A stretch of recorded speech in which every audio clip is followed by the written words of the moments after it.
welcome back to another video. Apparently you're not supposed to go on a hiatus after a couple of episodes, so yeah, it's time to get locked in. Welcome to Lockdown Soccer. Alright, so today we're talking about football terrorism, and by no means is it as serious as it sounds. It's simply just talking about Chelsea and why I hate them so much. Let's get into it. Let's talk about TUCHEL, let's talk about CONTE, let's talk about three at the back in the Premier League, because we don't really care about it anywhere else. You know, there's that give and get nature to football, right? It's a chess game. I don't really play chess anymore, but all these games have some sort of strategy to them. You have to allow for some deficiencies somewhere on the pitch, and you hope your offense in some other areas or your defense in some other areas is stronger because of that. And you just praying, I guess, just hoping that your things you're good at are better than the things you're bad at, if that makes sense. There's a real tactical advantage and a tactical disadvantage to playing three at the back, right? So, going through the advantages, surprise, surprise, there's an extra defender. But it's deeper than that. It really is deeper than that. I think the biggest thing for me is the fullbacks, because you get maximum width on the pitch when you play with three at the back. Doesn't really matter how you align everyone else. The wing backs are a huge part, and they're the one constant of any three at the back team, right? So just the way teams are able to maximize that space, I guess, but you really are able to just keep that horseshoe in case you do want to retain the ball, and it's a very good formation for retaining the ball. Now, what you give up, what you're bad at, I guess, in a three-at-the-back system, you're losing a man either in midfield or in your attack. And when you do that, it's often hard to cover ground in defence. You often see the inside forwards at Chelsea maybe just drop back and offer support in midfield, both defensively and offensively, because you need that help to either cover ground or to progress the ball forward. And that's the real struggle I think a lot of teams face when they play three at the back. They're very disconnected, and this whole idea of 5 and 5, 5 defending, 5 attacking, sometimes does get a bit too disjointed, and you're essentially playing with two teams, and when you're defending at least, you want to be playing as one unit, and you're not really able to execute that. So it's really just a few changes, a few tweaks to the four at the back system we're so used to in English football, and the whole idea of it, I guess, starts from Conte in this last 5-6 years.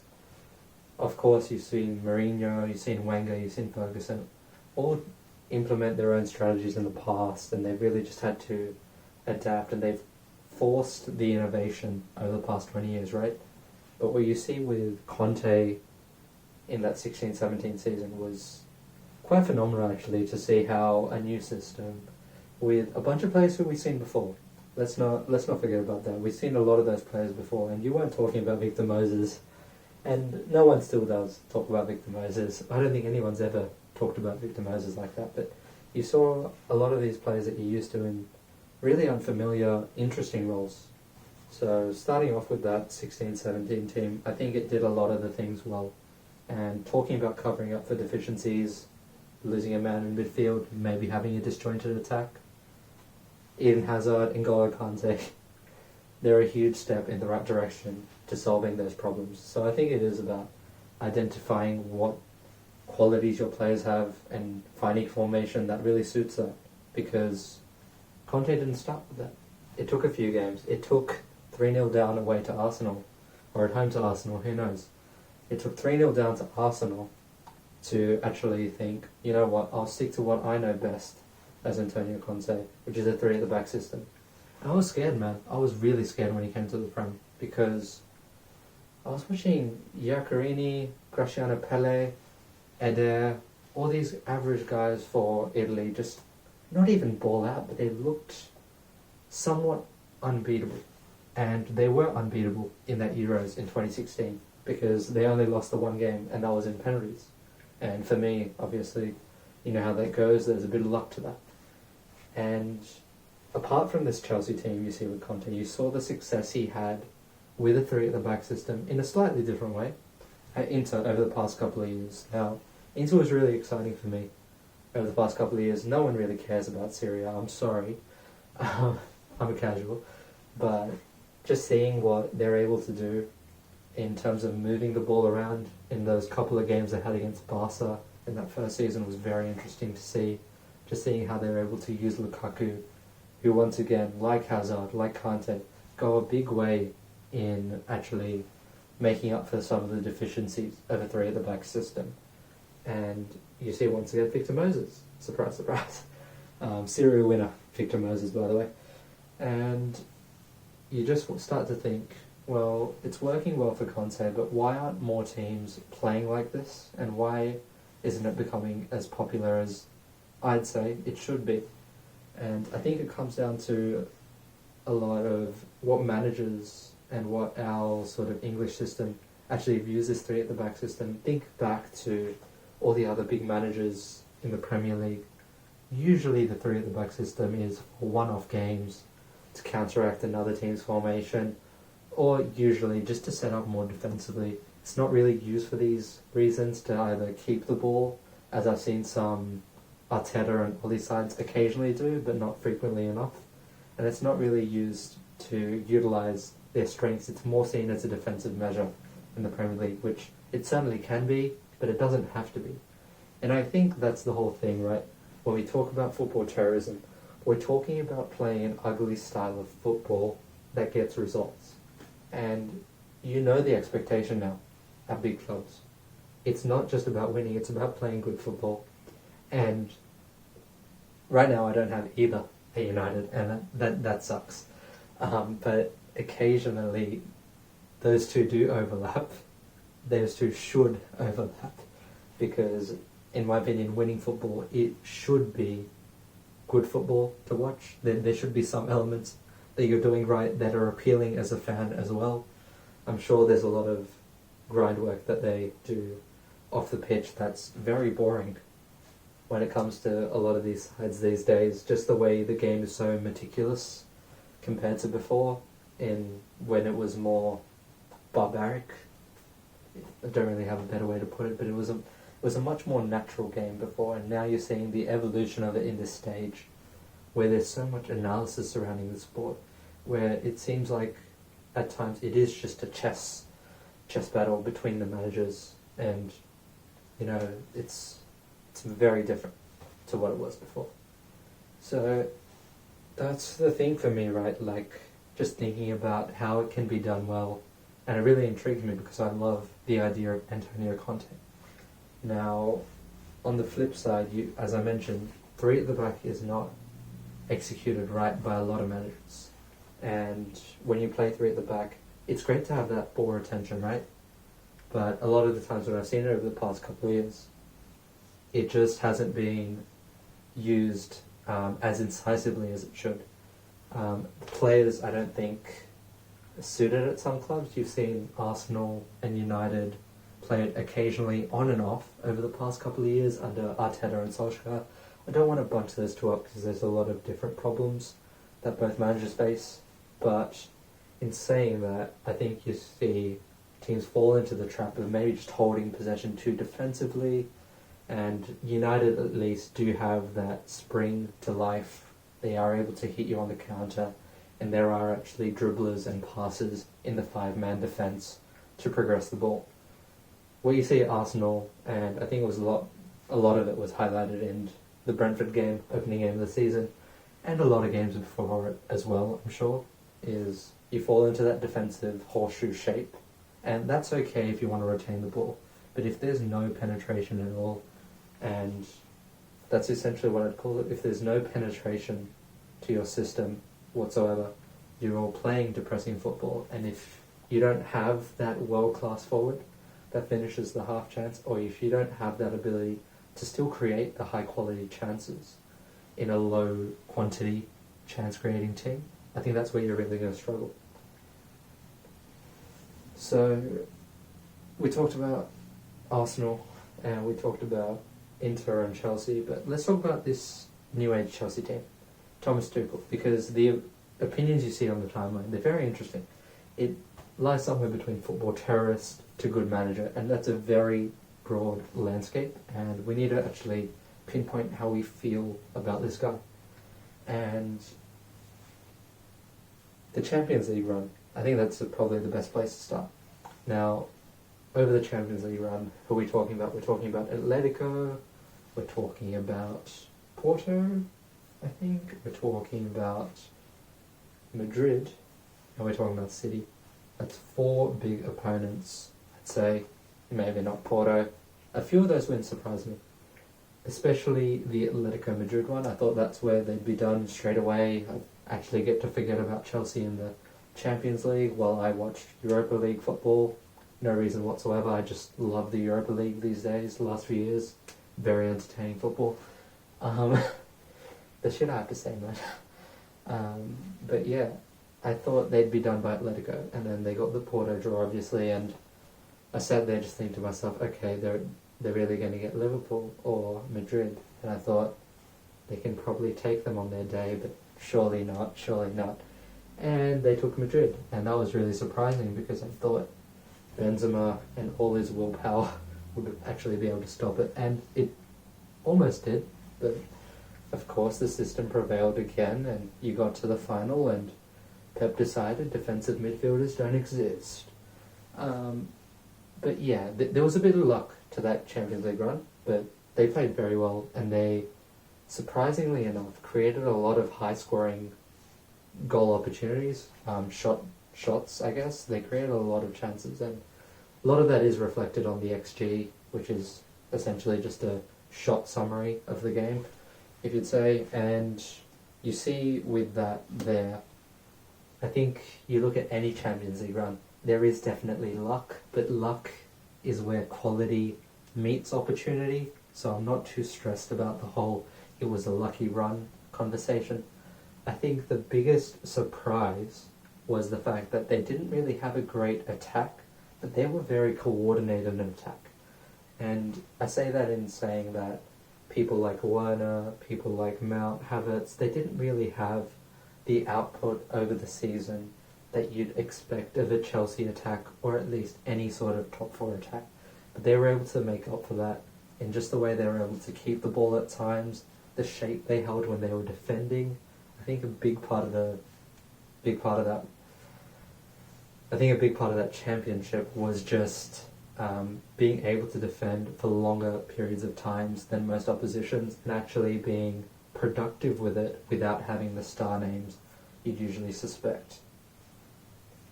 And I think at times you're going to see this season, of course, when you win, everyone's trying to hunt you down, and you saw the City win, you saw the way they celebrated. Bit over the top, but I'd be exactly the same if I beat the team that beat me in a final like that. I'd be very pissed off, and I'd remember that for a minute or two. So they've definitely got a target on their back this season, and it's going to be interesting to see how they fare. And you see already slight problems just with lack of ball progression at times in their team. I know Marcos Alonso is having a great run right now, and I know whoever's playing in the team right now is doing very well, but it's not the same team as it was last year. Of course, Lukaku does help a lot with the attacking output you can get in the game. But in terms of progressing the ball, I think that 2-man midfield is struggling at times. Of course, with Georgie and CONTE, and I don't want to talk about Georgie too much, but I think if you had maybe a third midfielder like they do now with Sal, and it was really interesting to see with Kovacic as well playing against Spurs in that second half, what they were able to do with a 3-man midfield and essentially rely on Lukaku in that final third to be able to get that ball forward, using him as sort of a target man, but of course to get in behind as well. I think the answers are still there to be found later on this season, how they actually are and how much you actually respect Tuchel and his tactics, because it's only been 6 months. It's been a very short period of time, and it's been great so far, but by no means will it be great forever. But this guy is looking very good at the start, and of course everyone's going to get into 3 at the back tags and judging Rudiger and judging Thiago Silva and Reece James, and I think there is definitely some sort of 3 at the back tags.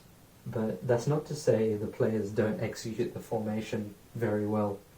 When you play with an extra defender, you're covering less space. Your tendency to be more aggressive and step out is definitely increased. And these things, as a defender, I think on the eye test, they help you get noticed when you sort of step out. You don't really notice the silent defender, the more defensive, the less pragmatic defender. You sort of notice the ones that charge out. And I think Rudiger, a lot of the respect he gets, warranted or not, is because he is such an aggressive defender.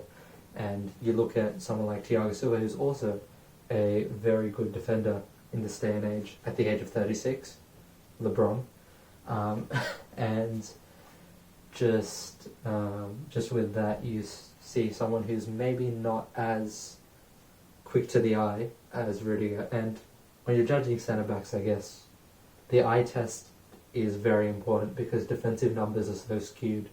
But I think the eye test is also very skewed because a lot of defending is chance prevention as well as, of course, taking action as well. So that's really, this has been me saying a lot about nothing regarding Chelsea. Last thing I want to talk about before we wrap up the video and you can return to your Netflix and chill is why aren't more teams playing three at the back? And I think a lot of this stems down to two things. The first being, of course, teams just don't have the personnel to suit a three at the back system.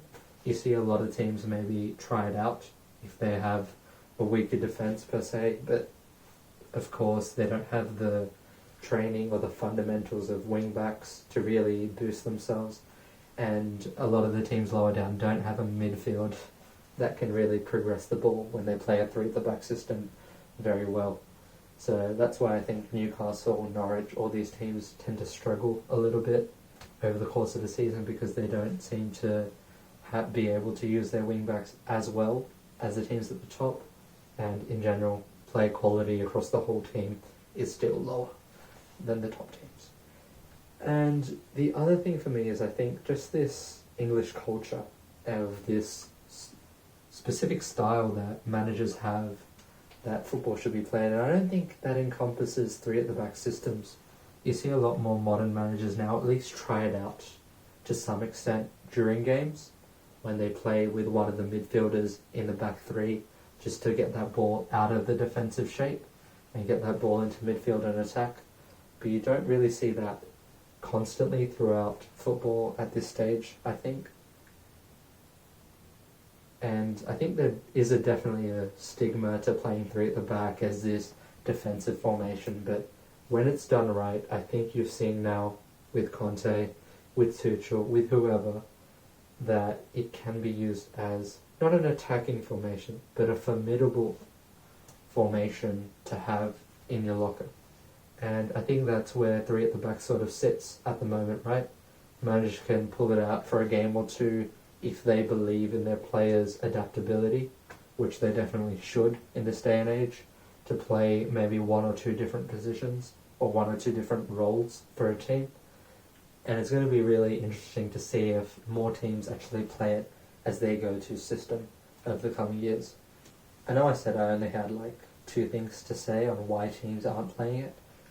I think the third thing is, and this is the main idea of the video, I don't think enough teams play three at the back because it can so easily be unattractive, because there is a huge possibility for it to go wrong. Just like any formation, just like any system, three at the back to me means that there is a huge risk to the aesthetic demands that fans have, and for every team, winning is a priority, but winning is not a realistic ambition, I'd say, for 16, 17 teams in the league.